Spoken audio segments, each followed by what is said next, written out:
কে কোনো জুরও হয়েছে না, আর কারো কাছ থেকে পরামর্শ নিয়েও নেতা হয়েছে না। নুরুল হক নূর রে একদিন যে শেখ হাসিনা আসুক, খালেদা জিয়া আসুক, দায়িত্ব নিয়ে কুলো নেতৃত্ব করার জন্য। আপনার পরিচয়টা দেন আগে। আমার নাম বীর মুক্তিযোদ্ধা জয়নাল চৌধুরী, বাড়ি হইল আখাউড়া থানা মনিহন্দ চৌধুরী বাড়ি। আমি 2 নং সেক্টরে খালেদ মোশাররফের নেতৃত্বে যুদ্ধ করছি।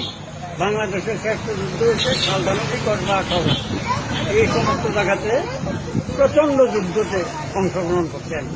আমার পাশে এই যে আরেকজন আছে বীর মুক্তিযোদ্ধা সেনাবাহিনীর ওয়ারেন্ট অফিসার, সেও সক্রিয় যুদ্ধ করছে আমার সাথে। আরো বিভিন্ন আমরা 13 জন ছিলাম মুগরা হাই স্কুল থেকে।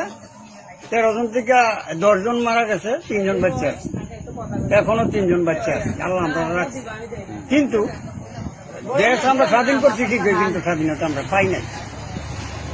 ওই যদি বিভিন্ন মতো বলা দেশ চালাইতো